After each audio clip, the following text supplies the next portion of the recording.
Hi there, I'm Shay from Kids in Glass Houses, and you're watching Forever Loud.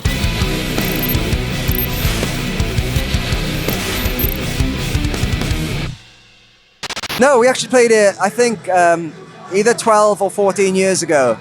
But it wasn't the festival it is today back then. And to be honest, I've had a little wander around, and I can't recognize the place at all. It's kind of had a massive glow up. But yeah, no, this is our second time playing 2000 Trees Festival. Yeah, it's been insane, really. I mean, the response to the announcement that we were, doing the reissue of Smart Casual and that reunion tour was insane.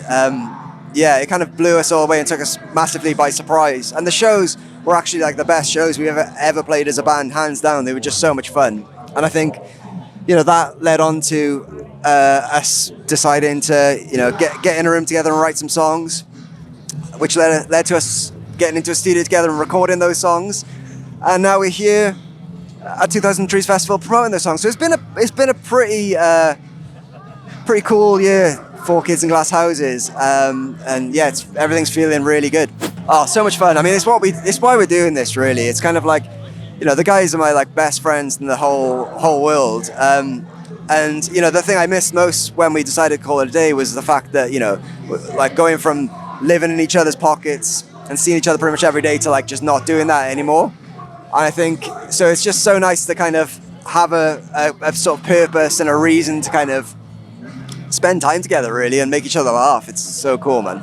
That's it, pretty much. We didn't see past the reissue and the reunion tour, really. Which was kind of the way it should be. It was kind of no pressure to do anything, really. And I think we wouldn't be doing this if we didn't really believe in the album either, right? I mean, we just kind of we sort of alluded to the fact that we'd be writing an album only once we knew we had some bangers in the tank, kind of thing, So yeah, it was it was a natural progression to a new album, but it wasn't pre-planned.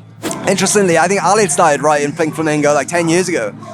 There are songs on the album that he conceptualized, years and years ago that we sort of brought to life as a band. But I think we sort of really started focusing on writing the album after the reunion tour. But I mean, we've just got a really different way of working now. I mean, a couple of guys live in London, the rest of us live in Cardiff. So it's kind of, we're writing songs in different ways. A lot of it is we're doing things remotely. We're kind of sharing ideas online and stuff, which is kind of cool. It's a different perspective, a different way of doing things. Whereas back in the day, we'd literally just have to we'd spend weeks and weeks and weeks in a practice room, sometimes with good success and sometimes just getting frustrated with each other. So it's kind of a nice way of working. So in a way, yeah, sort of. It's sort of an indicator of the vibe, but I would say it's quite a safe introduction to the album. There's some stuff on there that is probably people aren't going to expect from us. I think in a good way. But as a whole, I think that's why we decided to release it first, is because it's a solid representation of what to expect from the album. The album was produced by Ian Mahanti, our guitarist, and a guy called Cecil. They co-produced it. I think this time around we wanted to sort of keep with a lot of aspects of our band. We're just kind of keeping as much ownership as possible.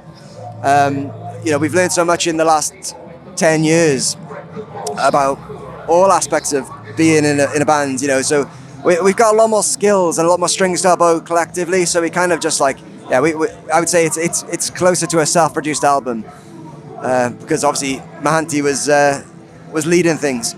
Oh man, it's completely I'm still getting my head around, the whole landscape is completely different. I feel like such an old man. It's all new. It's completely new, and I'm having to quickly learn that. But fortunately, we've got some, our old friend. We've got a couple of old friends who were with us, from day one, looking after us and managing our band, and they're sort of patiently bringing us up to speed with how things work nowadays. Yeah. I mean, we haven't been that active as a band, but it's cool to have the bands that we played with back in the day come into our shows. Like the UMA6 Boys were at our London show recently and stuff like that. It's kind of like, yeah, it's nice to reconnect with the familiar faces and see how these guys are doing these days. We've got the tour in November, which we're really excited about. The response to that was amazing, and tickets are doing really well. It's sort of going to markets that we, sort of not, I wouldn't say off the beaten track, but not our usual kind of cities and towns that we would gravitate towards. Beyond that, we've got some plans, which we will be sharing with people pretty soon, but nothing that I can divulge just yet. Sorry.